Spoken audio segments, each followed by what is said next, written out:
Porra, cara, eu tô puto da vida, velho. Eu tô puto da vida. Sabe por quê? Porque a gente não meteu cinco nesse time nojento. Meteu cinco nesse time do Fluminense. Era o mínimo que esse time merecia. Diante de tudo que faz historicamente no futebol e também diante do que hoje, pelo amor de Deus, né?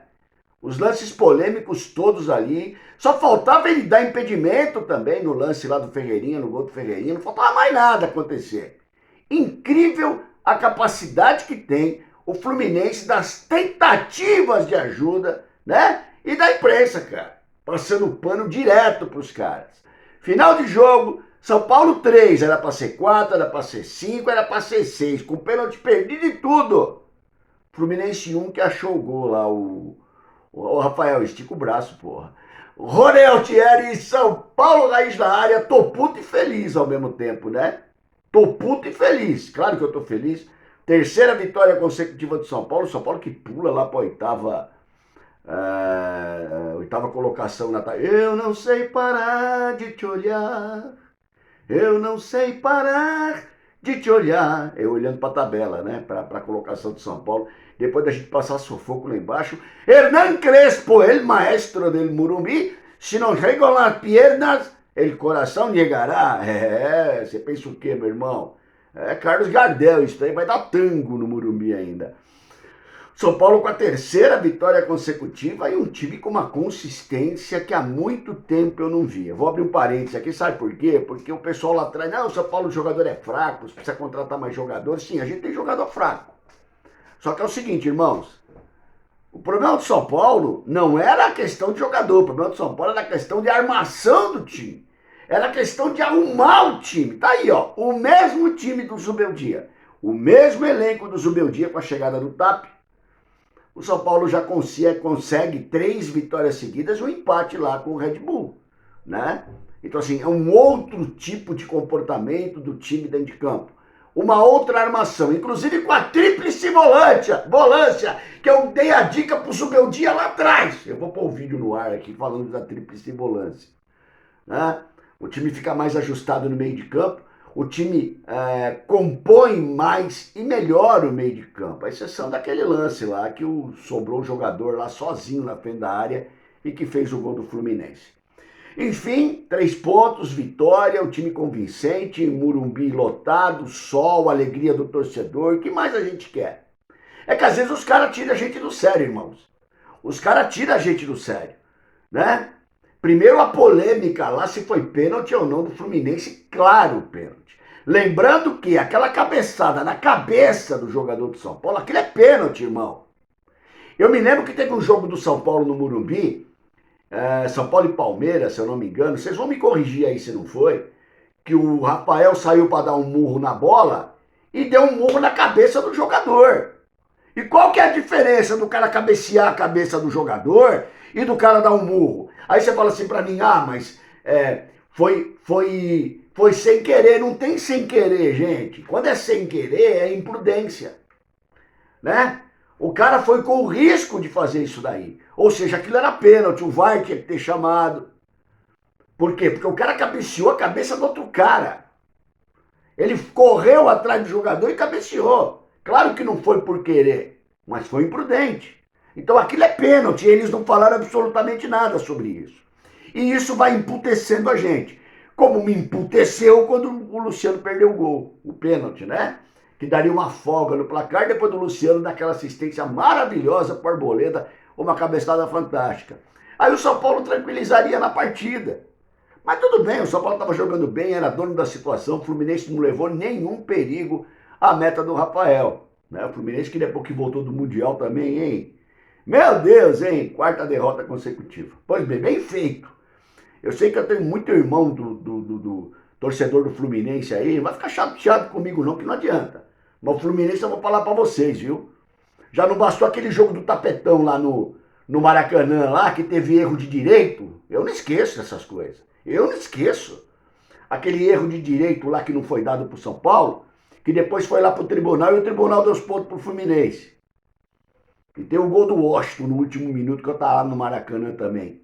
Que lá não vou esquecer jamais. Tava lá com meu irmão Valtão, com o meu querido, o filho do Vartão, o Vitor e o meu filho João, né? Passei a maior raiva da minha vida naquele jogo. Pois bem, aí vem pro segundo tempo, o Fluminense veio um pouco melhor, veio um pouco mais ajustado, claro, não tinha jogado absolutamente nada. Melhora um pouquinho, já é alguma coisa, né? E de alguma maneira vem para cima do São Paulo, tenta fazer o jogo, tenta fazer a partida. E aí os caras vão anular o gol do Luciano, porra. Os caras vão anular o gol do Luciano, porra. Primeiro o Ferreirinha vai cruzar a bola, o cara mete o bração na bola, então dá o pênalti, porra. Por que não chamou para dar o pênalti, então? Se vai dar o braço do Luciano. O Luciano vira de costa, gente. Ele não teve a mínima intenção e nem o braço dele estava aberto. O braço dele está colado no corpo. Uma vergonha, né, gente? Mas os caras falam que, segundo a regra, se bater no braço antes de entrar no gol, tem todo um negócio. Mas é contra o Fluminense, os caras. Se fosse gol pro Fluminense, ele ia falar que não foi nada, né? E aí, rapaz, a gente fica puto da vida, cara. A gente fica puto da vida com isso, porque é impressionante o que o bastidor favorece a vida do Fluminense, ajuda o Fluminense. E o São Paulo com o bastidor bosta que tem a nossa diretoria, né? Bastidor zero, bastidor fazedor de média com os outros. Esse presidente que a gente tem aí, tá? Pois bem, gente, e aí de alguma maneira, eu não vou deixar de criticar a diretoria não, porque o time tá jogando bem, hein? O time tá jogando bem porque o Crespo arrumou e os jogadores resolveram ter atitude e respeito com a camisa do São Paulo. É por isso que tá jogando bem. Tem nada a ver com o diretor de futebol, com o presidente, tem nada a ver com esses caras aí que afundam o São Paulo todo dia. Não é por causa que tá bem agora, mas tá bem, então não vamos ficar falando do Katsu, né? Pois bem, irmãos, e aí eles anulam o gol, né? E eu falei, Katsu, né? Complica a vida do São Paulo. Para nossa sorte, logo na sequência, né?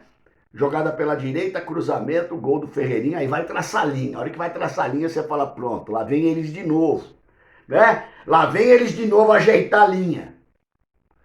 Não foi dessa vez, né? Confirma o gol do São Paulo. O São Paulo estava bem em campo, o Crespo resolveu fazer algumas mexidas, algumas mudanças, natural, tem decisão aí quarta-feira, né? Enfim, aí o São Paulo pega uma sequência agora, né? Copa do Brasil, Libertadores, Brasileiro, consegue dar essa folgada no Brasileiro. Eu não sei parar de te olhar, tô olhando a tabela aqui, oitavo colocado. Pois bem, irmãos, só que aí deixa o Fluminense meter aquele gol, desnecessário, né, gente? Desnecessário, o jogo tava na mão, tranquilo, o São Paulo dominando a partida, né? Aí entra o Ganso, o cara deixa o Ganso muito livre. Aí o cara acerta aquele, né, esse jogador aí que chuta a arquibancada todo jogo, hoje ele acertou, a bola bate na trave e entra, né? Coloca o Fluminense no jogo. E esse era o meu medo, né? Essa é a minha preocupação. Porque eu falei, qualquer lance na área aí, esse maledeto aí desse árbitro vai arrumar. Mas assim, o Fluminense tá tão, cara, eu acho que a participação do Fluminense lá no Mundial, cara, deixou os caras em Nárnia, não é possível. Os caras não votaram, tá tudo lá. Os caras acham o quê, velho? Pois bem, e aí o Fluminense dá uma apertadinha ali, mas uma apertadinha também que não faz mal pra ninguém, não fez mal pra ninguém. E o São Paulo, de alguma maneira, no contra-ataque, o Tapia. Eita, ficou um tempão lá no River Plate, não foi um gol. Mas chegou no São Paulo, já Morumbi lotado, cara. Domingo à tarde, irmão. Clássico contra o Fluminense, né? Então assim, porra, é o jogo do cara, né? É aquilo que eu falo, é jogo para jogador que quer aparecer.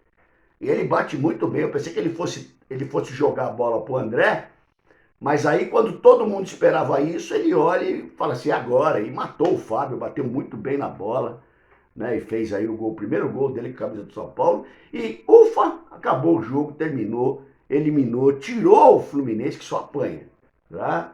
É isso que a gente precisava, dessa folga, assim, lá da parte de baixo da tabela. O time pega corpo, o time encorpa, o time dá essa crescida na hora certa. Né? Olha quanta coisa legal, quanto elemento positivo nesse momento da vida do São Paulo.